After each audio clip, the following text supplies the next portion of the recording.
My ex-girlfriend demands I pay her mortgage after she dumped me for her coworker and said I had no future.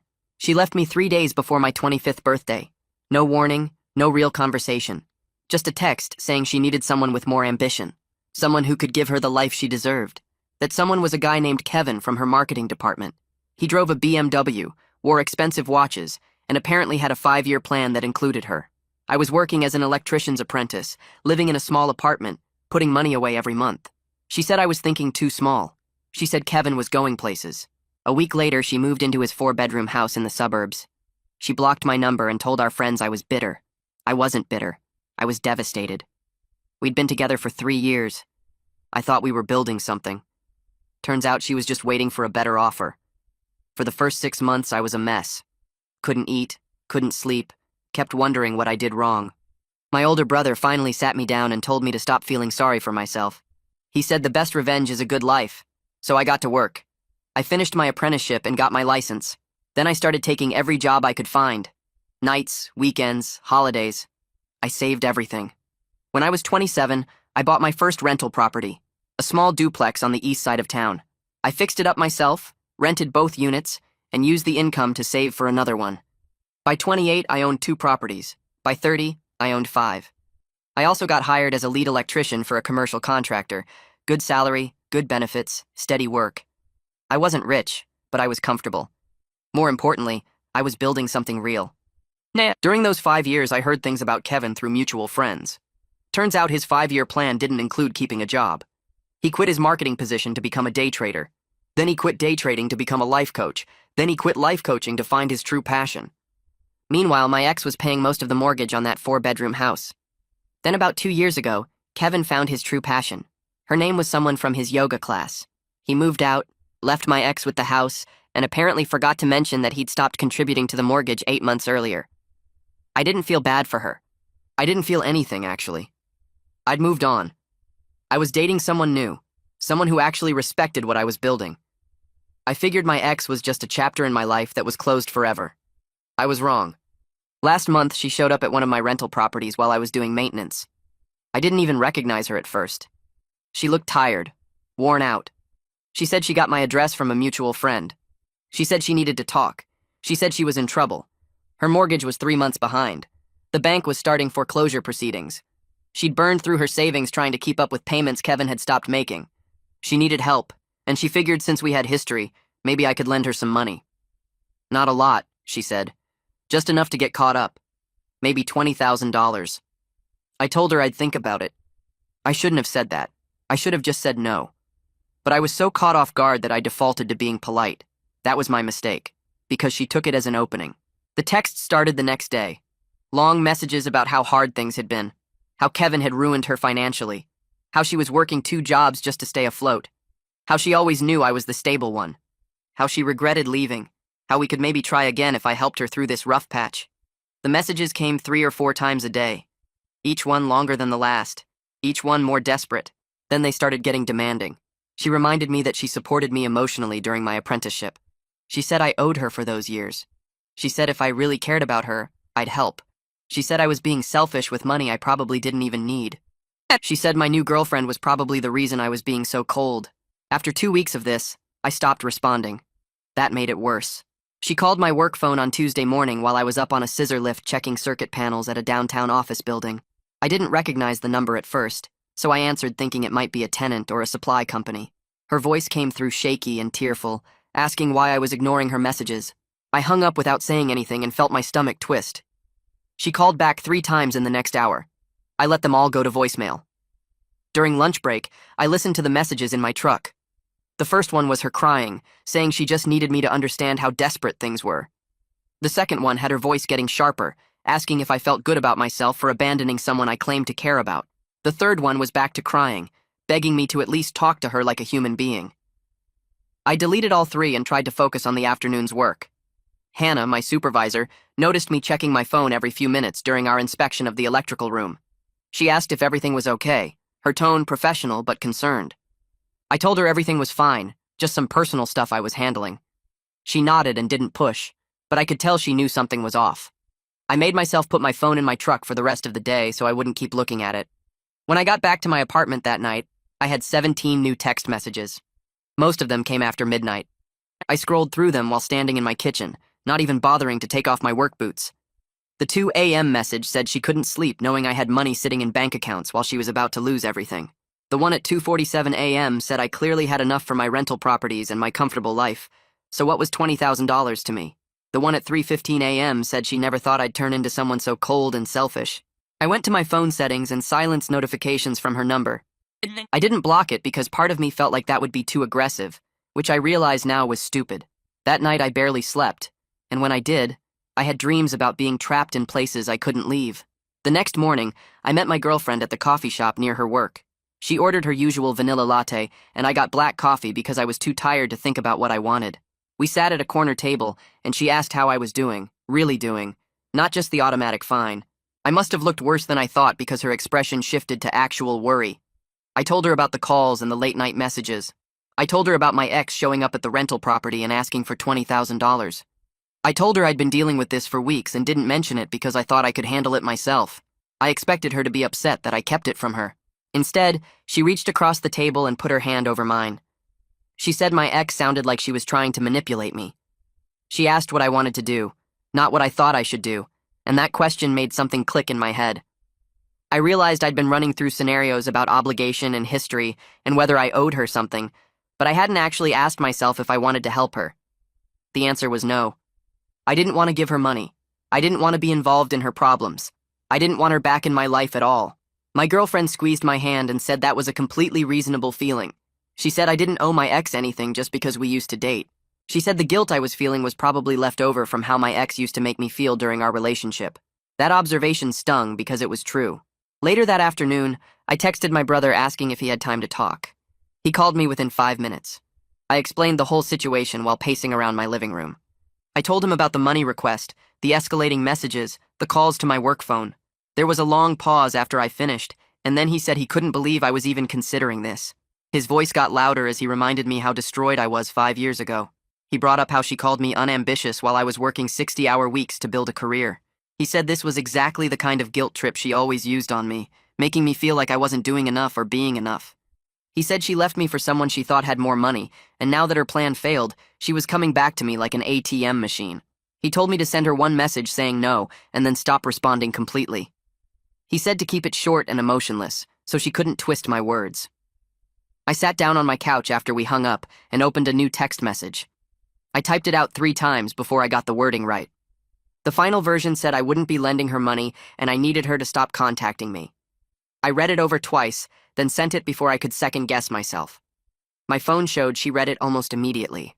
10 minutes later, my phone buzzed with her response. I made myself wait before looking at it. When I finally opened the message, it was a wall of text that I had to scroll through. She called me heartless and selfish. She said she never realized who I really was until now. She said I was punishing her for choosing Kevin, and that I was petty and vindictive. She said the money meant nothing to me but everything to her, and I was choosing to let her suffer out of spite. She said she hoped I could live with myself.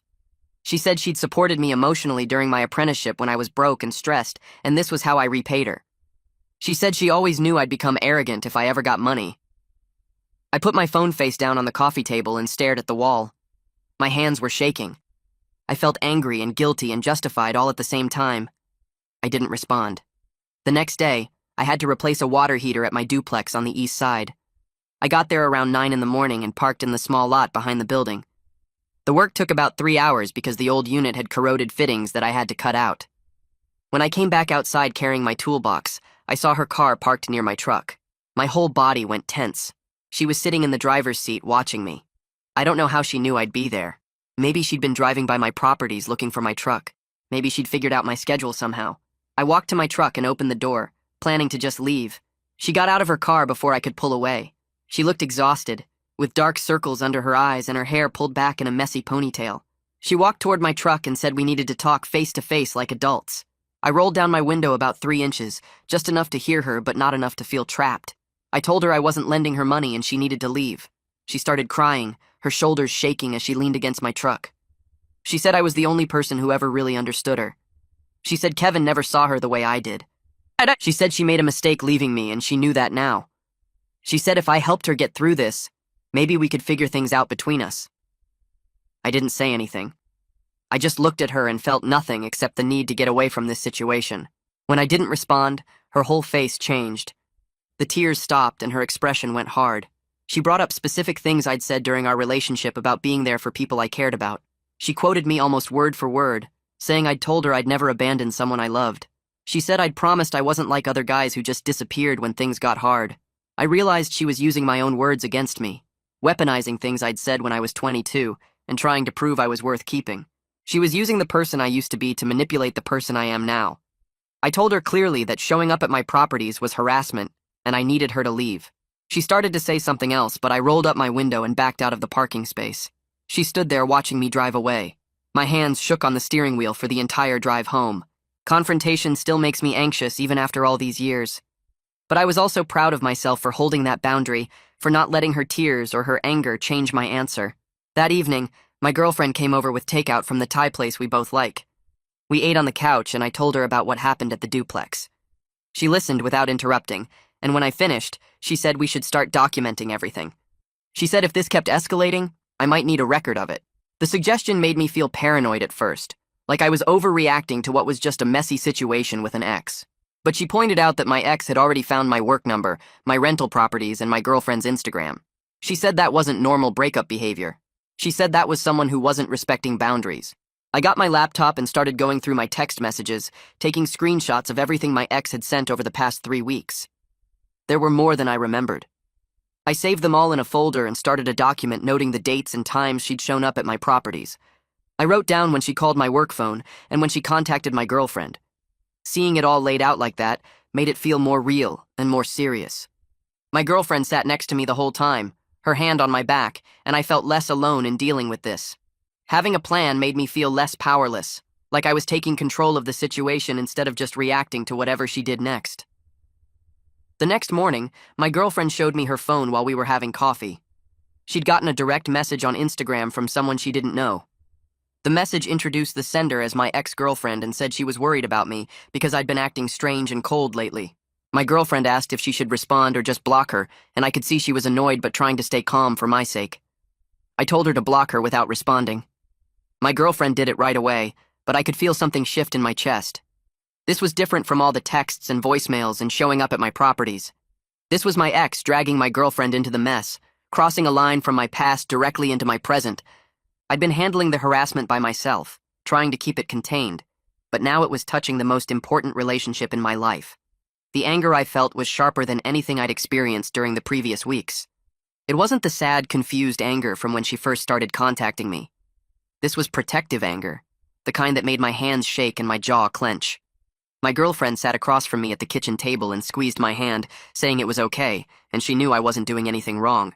But I could see the violation had affected her too. Someone from my past had invaded her space, used her social media to try to manipulate the situation, and made her part of something she had nothing to do with. That evening, I kept thinking about how this wouldn't stop on its own. My ex had proven she would keep finding new ways to contact me, new pressure points to push. I'd tried ignoring her, tried being clear about my boundaries, and she just kept escalating. 2 days later, I was at a commercial job site when my phone buzzed with a text from Brendan, one of my tenants in the East Side duplex. He asked why some woman had come by asking questions about me and whether I was a good landlord. My stomach dropped. I stood there in the middle of the construction site with my phone in my hand, feeling sick.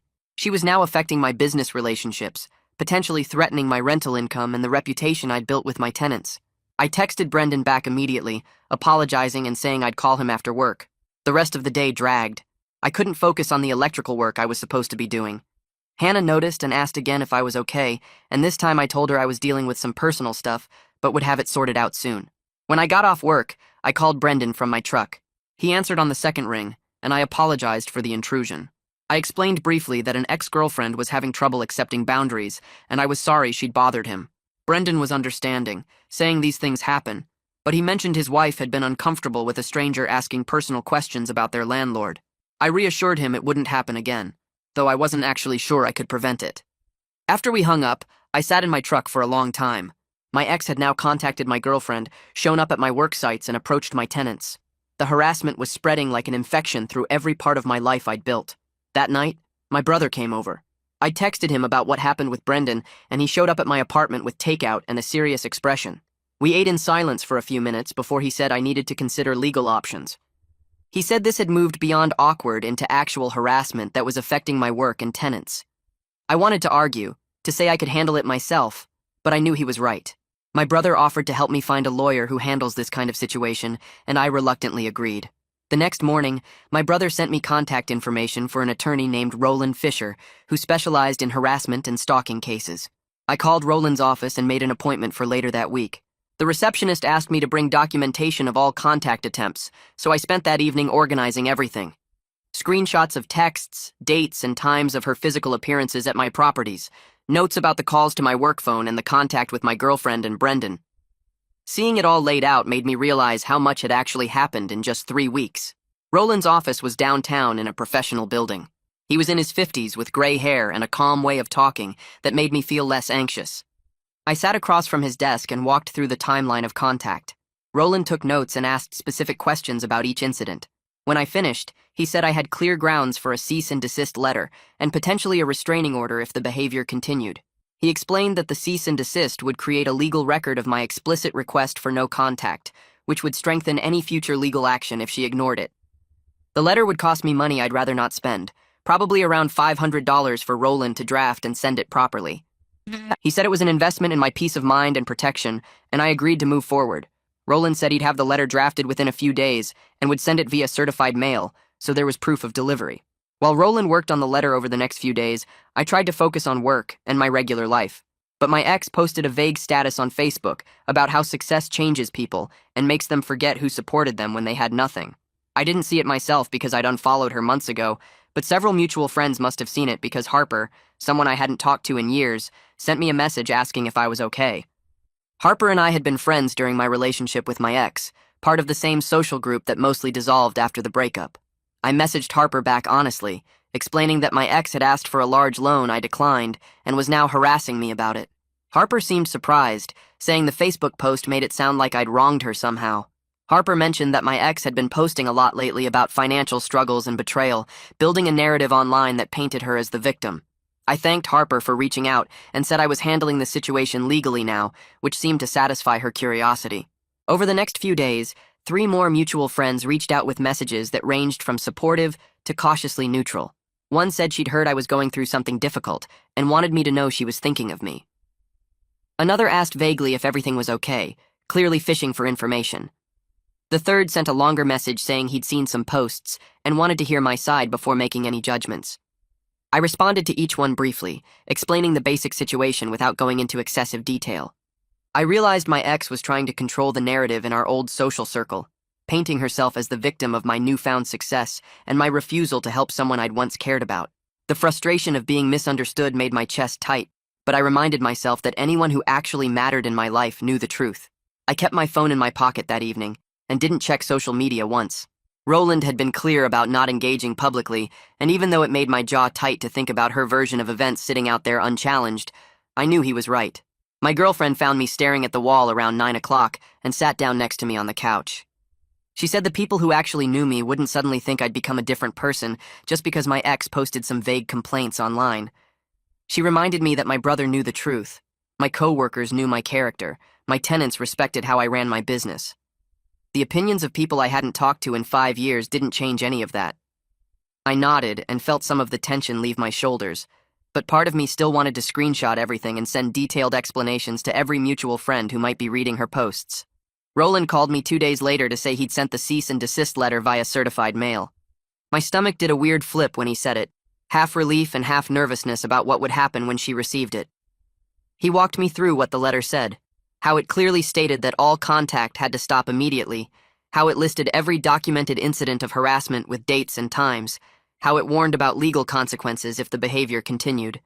I thanked him and hung up, then sat in my truck outside the rental property I'd been working on and just breathed for a minute. The letter was out there now, making this whole situation official and legal instead of just personal drama I was trying to handle quietly. For 2 full days, my phone stayed silent. No texts, no calls, no messages through mutual friends. I kept checking it anyway, expecting something, but nothing came. I slept better those 2 nights than I had in weeks, actually making it through until morning without waking up to check for notifications. My girlfriend and I had a normal weekend. the kind we used to have before all this started. We went out for breakfast on Saturday, walked around downtown looking at shops, came home and watched movies without me constantly pulling out my phone.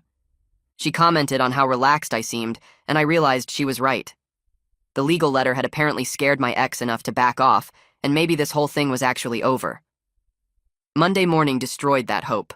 I was getting ready for work, already running through the day's job list in my head, when my phone buzzed with a text from my ex. This one was different from all the others. No desperation or pleading or anger.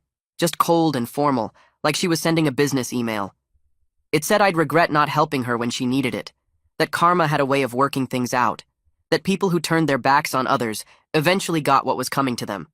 I read it 3 times, my anxiety spiking even though the message itself wasn't an explicit threat. The implied menace in those calm words felt worse somehow than all her previous emotional outbursts. I forwarded the message to Roland before I even finished my coffee. He called me back within an hour and said it was good I'd documented it, but the message didn't constitute a direct enough threat to pursue a restraining order yet. He explained that courts needed more concrete evidence of danger, or explicit threats and vague statements about karma and regret didn't meet that standard. He told me to keep ignoring all contact and document anything else that happened, that we were building a paper trail even if we couldn't take immediate legal action. I felt frustrated but understood what he was saying. The law moved slower than I wanted it to, required more proof than seemed reasonable, but that's how the system worked. My ex posted another Facebook status that afternoon. I didn't see it myself because I'd stopped checking her page, but Harper sent me a screenshot with a message asking if I was okay. The post said something about how lawyers and legal threats were what cowards used when they couldn't face their own guilt, how real men handled their responsibilities instead of hiding behind attorneys. Several people had already commented with supportive messages, telling her to stay strong and that she deserved better. I stared at the screenshot for a long time, my thumb hovering over the reply button. I wanted to send Harper the whole truth, wanted to screenshot all the harassment messages and post them publicly so everyone could see what was really happening. But Roland's warning about not engaging publicly stopped me. I thanked Harper for checking in and said I was handling some stuff but was fine, keeping it vague enough that I wasn't feeding into the drama. My brother took me out for drinks that Thursday evening at a bar near his place. He ordered us both whiskey and told me I looked like I needed it, which was probably true. I showed him the Facebook screenshot and started explaining how frustrated I was that people were believing her version of events, how it bothered me that our old friends thought I was the bad guy in this situation. He let me talk for a few minutes, then cut me off and said something that stopped me cold. He pointed out that anyone who actually mattered in my life knew the truth, and social media opinions from people I hadn't seen in 5 years didn't affect my actual life in any meaningful way. He asked me to name one person whose opinion I actually cared about who believed her story, and I couldn't. My girlfriend knew the truth. He knew the truth. My coworkers had seen my character for years. My tenants respected me. The rest was just noise from people who didn't know me anymore, and whose lives didn't intersect with mine in any real way. He was right, and I knew he was right, but the feeling of being misunderstood still sat heavy in my chest. Work became my escape over the next 2 weeks. I threw myself into a major commercial project, a new office building that needed complete electrical installation. The physical work felt good, pulling wire through conduit and mounting junction boxes and solving problems that had clear solutions. Hannah noticed the change in my focus during a site meeting and commented that I seemed sharper than I'd been in a while, more present and engaged with the work. I didn't tell her that the job site was the only place where I wasn't thinking about legal letters and harassment and social media posts. The problems there made sense, had right answers, could be fixed with the proper tools and knowledge. Everything else in my life felt complicated and messy, but running electrical for a commercial build was straightforward. My girlfriend brought it up one evening while we were making dinner together in her apartment. She said we needed to talk about how this whole situation had affected our relationship, and my stomach dropped because I thought she was going to say it was too much drama. Instead, she admitted she'd been worried at first that I still had feelings for my ex, that all the emotional energy I was spending on the situation meant I wasn't really over the relationship. I stopped chopping vegetables and looked at her, seeing the vulnerability in her expression. I told her honestly that seeing my ex desperate and manipulative had only reinforced how right the breakup was, how grateful I felt for a relationship built on respect instead of conditions. I said watching my ex try to guilt and harass me into giving her money had shown me exactly why we'd never worked, how she'd always seen me as a resource instead of a partner. My girlfriend relaxed visibly and said she'd needed to hear that she trusted me, but the situation had made her question things she normally wouldn't doubt. A month passed after the cease and desist letter went out, and I hadn't heard anything directly from my ex. The texts stopped, the calls stopped, no more appearances at my rental properties. Her social media presence continued, though, posts about financial stress and betrayal, and how hard it was to rebuild after being abandoned. I found myself checking her Facebook page every few days, scrolling through the updates and reading the sympathetic comments from people who didn't know the full story. My girlfriend caught me doing it one night and gently took my phone out of my hands. She said I was torturing myself with information I couldn't control, that reading her posts wasn't helping me move forward. I knew she was right, but deleting the app from my phone felt like giving up somehow, like letting my ex control the narrative completely. My girlfriend pointed out that the narrative didn't matter to anyone who actually knew me, and I finally uninstalled Facebook from my phone that night. The next week, Harper sent me a message saying she'd run into my ex at a coffee shop downtown. The conversation had been uncomfortable, Harper said, because my ex kept bringing me up and talking about how I'd abandoned her when she needed help most. Harper tried to stay neutral, but felt like she was recruited to take sides, like my ex was building a case against me to anyone who would listen. I thanked Harper for telling me, and explained I was trying to move forward without engaging in any drama.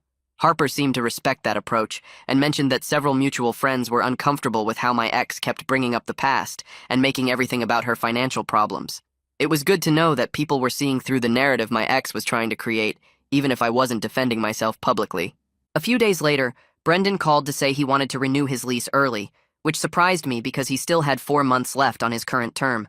When I stopped by to drop off the new paperwork, he mentioned he appreciated how I'd handled the awkward situation with my ex showing up at the property.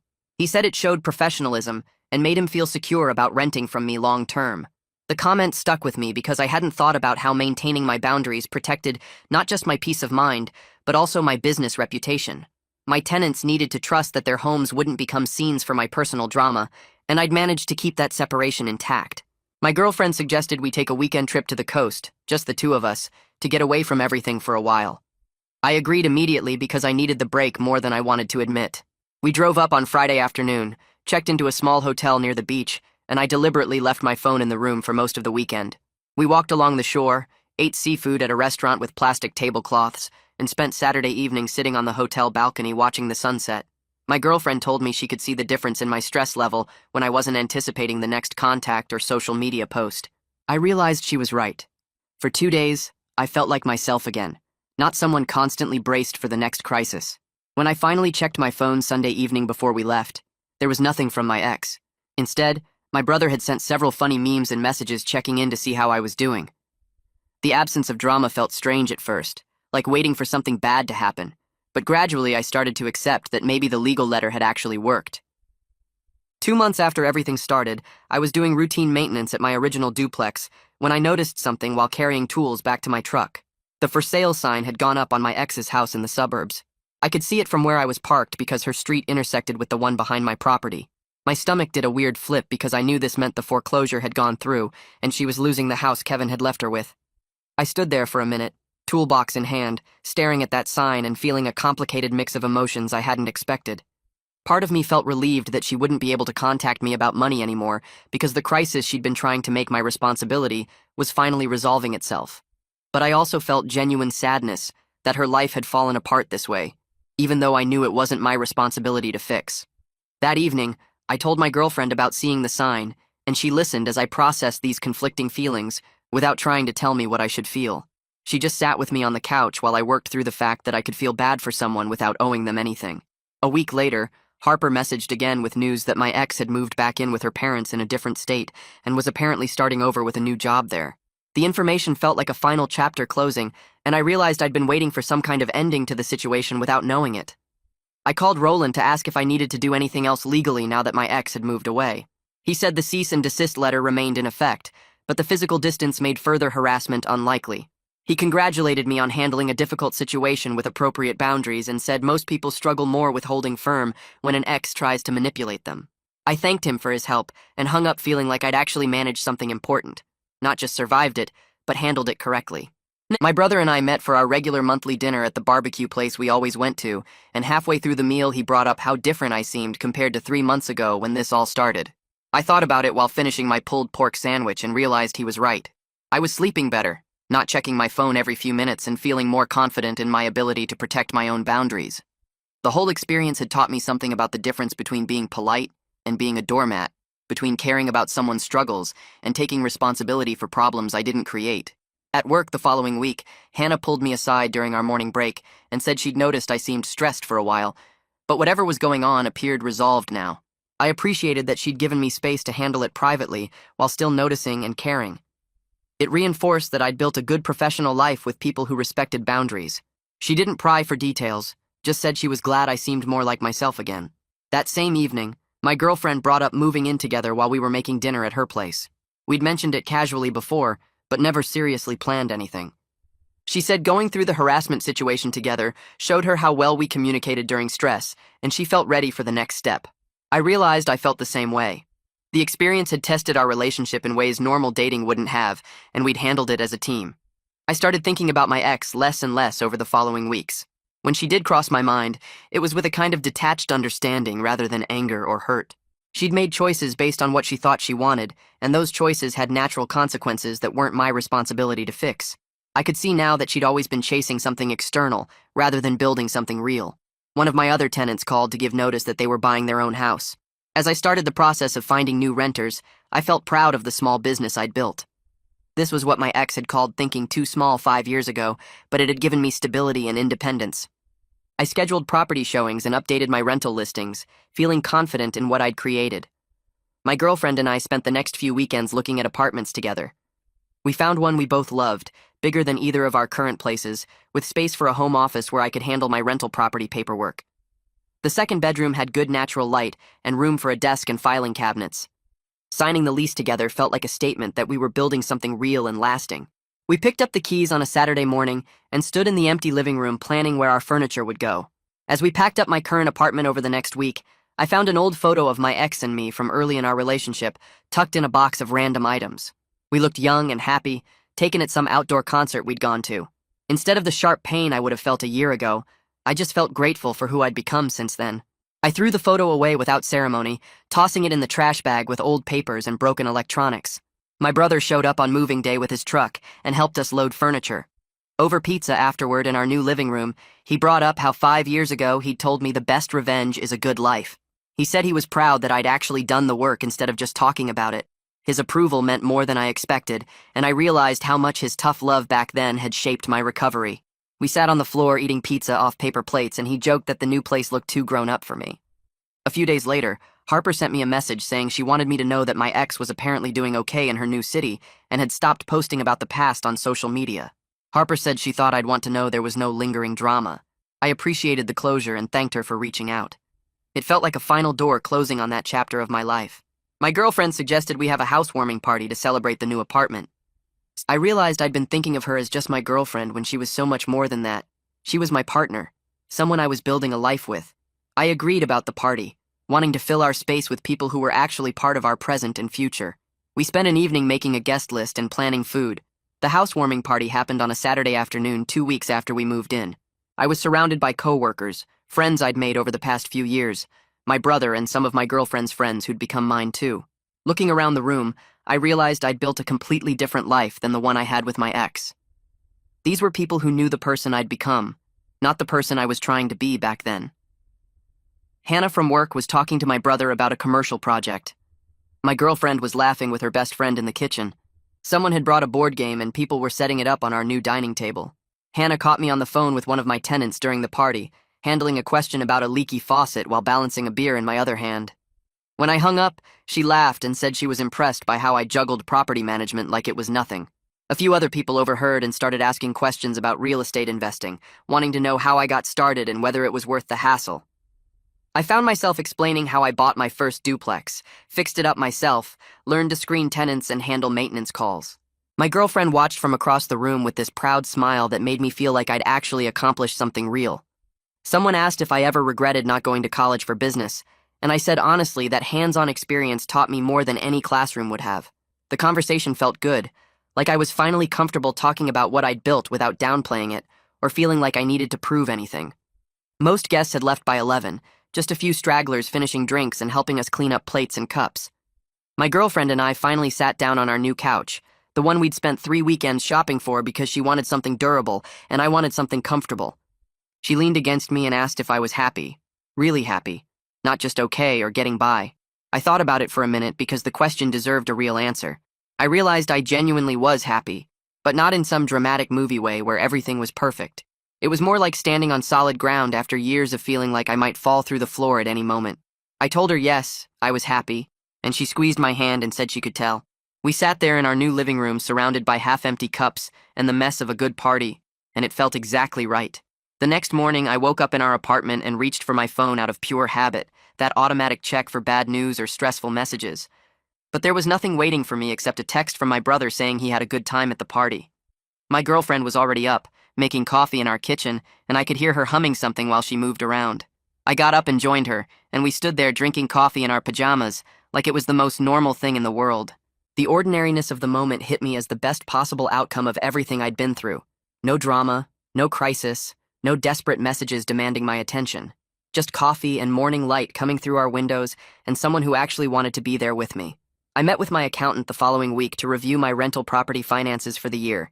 She spread out the numbers across her desk and walked me through the income and expenses, pointing out where I'd done better than expected and where I could improve. The properties showed steady growth, reliable income every month, and my maintenance costs were lower than average because I did most of the work myself.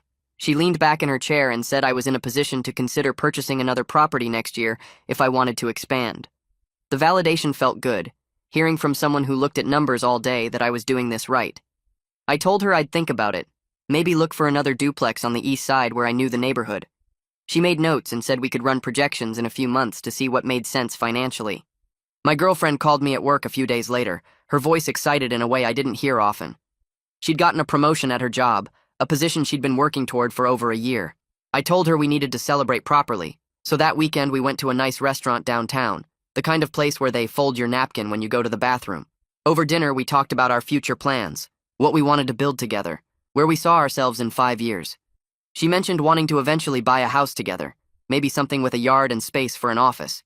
Instead of feeling trapped by the commitment like I might have years ago, I felt excited about building something with someone who valued the same things I did.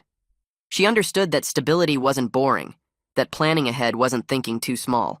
We stayed at the restaurant until they started stacking chairs, just talking about possibilities. I ran into one of the mutual friends from my past relationship at a hardware store a week later. We were both in the electrical aisle and he recognized me first. The conversation was brief but friendly, catching up on basic life stuff without any awkwardness. He didn't bring up my ex or the drama from months ago, didn't ask uncomfortable questions or try to get information. I realized that whole chapter had faded into irrelevance for most people, just old history that nobody thought about anymore. We talked about his new job and my rental properties, shook hands and went back to shopping. Walking to my truck afterward, I felt lighter knowing that the past really was past for everyone, except the people who insisted on living there. My brother called me later that week and said something that caught me off guard. He'd been bragging about me to his coworkers, talking about how I built a rental property business from nothing after a bad breakup nearly destroyed me. He said his boss asked questions about real estate investing and wanted to know how someone gets started in that field. Hearing the pride in my brother's voice reminded me that the people who matter have always seen my worth, even when I doubted it myself. He'd been there during the worst of it 5 years ago, watching me barely function, and now he got to see what came from actually doing the work, instead of just talking about it. I thanked him for believing in me back then, for giving me that tough love when I needed it. He laughed and said he knew I'd figure it out eventually. I just needed a push. During a quiet evening at home, my girlfriend asked if I ever thought about my ex anymore. I appreciated that she felt comfortable enough to ask the question directly, instead of dancing around it. I told her honestly that I occasionally wondered if my ex was doing okay in her new city, whether she'd found some stability, but I didn't feel any remaining emotional attachment. The person I was with back then felt like someone completely different from who I am now. My girlfriend said that was healthy, that it showed I genuinely moved on rather than just suppressing feelings or pretending the relationship never happened. We were sitting on our couch with a movie paused on the TV, and she said she felt secure knowing I'd processed that chapter of my life instead of carrying it around like unfinished business. I was doing electrical work at one of my rental properties the next week, replacing some outlets in the living room. I stood up to grab my drill and realized I was in almost the exact spot where my ex had ambushed me months ago, demanding money and making me feel guilty about my success. But the memory didn't trigger anxiety anymore, didn't make my chest tight or my hands shake. The property was just a property again, not a site of emotional ambush. I finished the work and locked up, checking that everything was secure before I left. Driving away, I noticed I hadn't thought about that confrontation in weeks, hadn't replayed it in my head, or wondered what I could have said differently. As winter set in and the days got shorter, I spent an evening reviewing my goals for the next year. I sat at our dining table with my laptop and a notebook, writing down what I wanted to accomplish. Potentially another rental property if the numbers worked out and I could find the right place. Continuing to build my electrical career, maybe taking on more complex commercial projects, and maybe proposing to my girlfriend when the time felt right, when we'd been living together long enough to know this was what we both wanted. These were the ambitious plans my ex said I didn't have 5 years ago, but they were real and achievable because I built them on actual work instead of fantasies. I closed my notebook and looked around our apartment, at the life we were creating together, and felt ready for whatever came next. Thanksgiving morning started with my girlfriend and me pushing our small dining table against the wall to make room for the folding table my brother was bringing over. We'd invited 8 people total, and our apartment wasn't built for hosting that many, but we made it work by moving the couch and setting up chairs borrowed from 3 different neighbors. My brother showed up first with the extra table and a pumpkin pie his wife had made, and he helped me arrange everything while my girlfriend finished cooking the turkey. Her parents arrived next, followed by 2 of her cousins, then Hannah from work with her husband, and finally 2 friends I'd made through my rental property networking group. The apartment felt crowded in a good way, full of voices and the smell of food and people laughing while they squeezed past each other to reach the kitchen. We sat down to eat around 3 in the afternoon, plates piled high with turkey and stuffing and green beans, and I looked around the table at all these people who'd become part of my life over the past few years. Hannah was telling a funny story about a job site disaster, my brother was arguing good-naturedly with my girlfriend's dad about football, and everyone seemed comfortable and happy to be there. Nobody mentioned my ex or the drama from earlier in the year, because that whole situation had faded into old history that didn't matter anymore. I realized I'd built this, not just the meal or the gathering, but the whole network of relationships and the stable life that made moments like this possible. My girlfriend squeezed my hand under the table and smiled at me, and I felt grateful in a way that had nothing to do with the holiday, and everything to do with the work I'd put into becoming someone who could create and maintain good things. The envelope from Roland arrived in my mailbox the following week, a standard business envelope with his law firm's return address printed in the corner. I opened it while standing in my building's lobby and found a final invoice for his legal services, itemized with dates and descriptions of the work he'd done. The total was less than I'd expected, maybe because the situation had resolved itself without needing to go to court or file additional motions. There was a handwritten note paper-clipped to the invoice, just a few lines in neat handwriting saying he was glad everything had worked out and that he hoped I wouldn't need his services again. I folded the invoice and note back into the envelope and took them upstairs to my apartment, where I wrote a check for the full amount immediately. Paying it didn't feel like a burden or an unwanted expense, even though the money could have gone toward other things. Roland had given me tools I didn't have on my own, the legal language and formal process that made my boundaries real and enforceable, instead of just words I said that my ex could ignore. He'd helped me protect the life I'd built when I couldn't figure out how to do it myself, and that was worth every dollar on the invoice. I put the check in the return envelope he'd included, sealed it, and stuck a stamp on it before walking down to the corner mailbox to send it off. Walking back to my apartment, I felt like I'd closed the last administrative piece of that whole mess, the final transaction that officially ended a chapter I was ready to stop thinking about. It was a Tuesday evening 3 weeks later. Nothing special about the day or the weather or anything we were doing. My girlfriend and I had both gotten home from work around the same time, changed into comfortable clothes and made simple dinners that we ate on the couch while we picked something to watch on TV. We settled on a documentary about national parks that neither of us cared about too much, the kind of thing you put on when you just want background noise and company. About halfway through, I noticed my girlfriend had gone quiet and still, and when I looked down I saw she'd fallen asleep with her head resting on my shoulder, her breathing slow and even. I stayed very still so I wouldn't wake her, one arm around her shoulders and the TV playing quietly in front of us. The apartment was warm and comfortable, dishes from dinner still sitting on the coffee table, my work boots by the door next to her shoes. This was the most ordinary moment possible, nothing dramatic or exciting or worth telling anyone about, just 2 people existing together in a space they'd made their own. But sitting there with my girlfriend asleep against me, I realized this peaceful, boring, completely normal evening was exactly what I'd needed after years of chaos and uncertainty and emotional crisis. The drama with my ex had been exhausting, all that anger and guilt and manipulation and stress, and before that the breakup itself had nearly destroyed me. What I had now was stable and quiet and predictable in the best possible way, and I felt content in a deep, settled way I'd never experienced before. I didn't want excitement or intensity or grand romantic gestures. I wanted exactly this: Tuesday evenings on the couch with someone who felt like home. Sitting there in the quiet apartment, I started thinking about something my ex had said during one of her angry texts months ago. She'd accused me of changing, of becoming someone cold and selfish who forgot where he came from and who'd helped him along the way. At the time, I'd dismissed it as manipulation, just another attempt to make me feel guilty enough to give her what she wanted. But she was actually right about one thing. I had changed. The person I was at 22 when we first got together was different from who I was now at 30. Back then, I would have given her the money despite my better judgment, would have let guilt and obligation override my own needs and boundaries, would have sacrificed my stability to avoid feeling like a bad person. I'd been conditioned to believe that caring about someone meant prioritizing their needs over my own, that being a good partner meant absorbing whatever chaos they brought into my life. But I didn't change because success corrupted me or made me forget my roots like she implied. I changed because I learned through painful experience that I could value stability over chaos, that I could choose genuine partnership over conditional approval, and that I could respect myself enough to maintain boundaries even when someone tried to guilt me into dropping them. The best revenge really was building a good life, just like my brother had told me 5 years ago when I was barely functional. And now I wasn't pursuing revenge at all. I was just living the life I'd built, enjoying the peace I'd earned and protecting what mattered to me. My ex was somewhere in another state starting over, and I genuinely hoped she found whatever she was looking for. But her problems weren't mine to solve anymore. I had my own life now, my own home, my own future, and I was finally comfortable just living it.